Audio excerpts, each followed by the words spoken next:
Hey friends, I am so glad we have these few minutes together to think about how to be a steadfast woman in a shifting world. We've just begun this series, and I know that the Lord has given it to me for this time. I wrote it a few years ago, and yet it is perfect timing for me where I am right now. And I have a feeling it's perfect timing for many of you as well, and I would love to hear why that is. Today's devotional is called God Must Have Smiled, and today's treasure is Psalm 62, verses 5 and 6. For God alone, O my soul, wait in silence, for my hope is from Him. He only is my rock and my salvation, my fortress. I shall not be shaken. The day I put my final manuscript for Treasures in Darkness in the mail, I reviewed the context of my life in which I wrote the book. I realized while the earth shifted beneath my feet, God held me steady through chaotic circumstances. Early in 2003, I created a writing schedule with the goal of putting the final manuscript in the mail by the end of August. I took into consideration the possible early arrival of our daughter's twins, along with all the other family and church needs. Some writers work for an hour a day, but I typically will not work on a project unless I have big chunks of time. Once I get in the writing zone, I don't want to stop. It takes too long to prime the creative pump. I don't like interruptions, so I reserved whole days for writing over the next 9 months. And God must have smiled as I wrote out my schedule in permanent ink. In spite of my well-laid plans, stress took up residence in our home that summer of 2003. The earth repeatedly shook beneath our feet. To steady my emotions, I camped out in Psalm 62, and David's words became my mantra. God is my rock, rest, rescue, and refuge. I will not be shaken. The shaking began that spring. We looked forward to the birth of our daughter's twins, due in August. We expected Heidi to go on full bed rest in late May. The doctor sent her to bed much earlier, and 2 of her children, Danielle and Benjamin, began to see our house as their second home.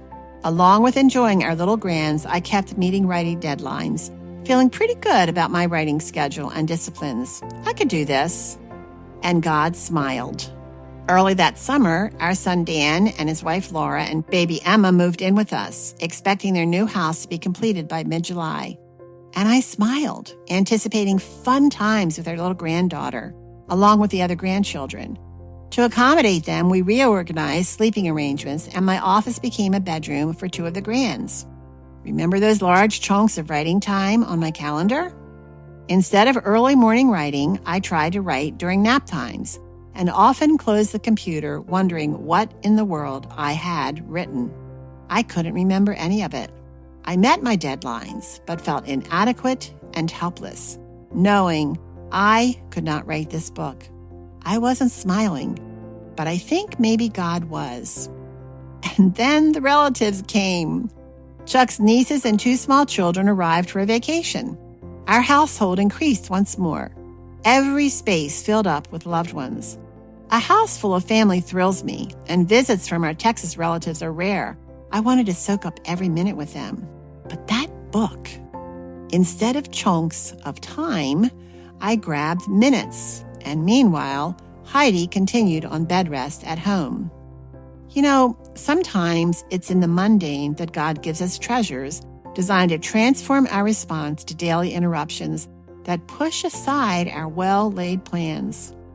As I soaked in Psalm 62, my prayer for myself and our family started changing. In my journal, I wrote, "You, O God, are teaching me to take a deep breath with each new stressful event and choose to believe you are my rock, rest, rescue, and refuge.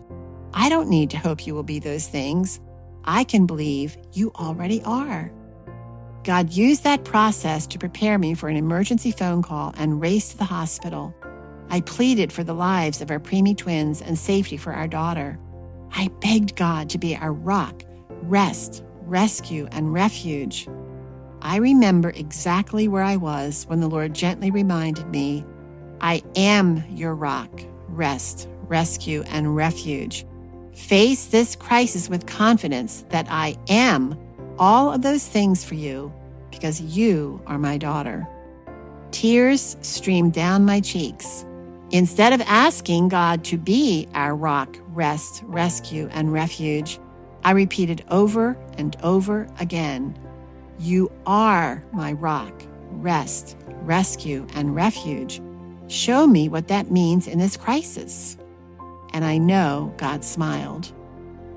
Lord, someone needs these words today, right now. Maybe the earth is not shifting beneath their feet, but the mundane tasks of life are weighing them down, and personal goals and needs are going by the wayside. Remind each of us of the truth of Psalm 62. We will not be shaken because you are our rock, rest, rescue, and refuge.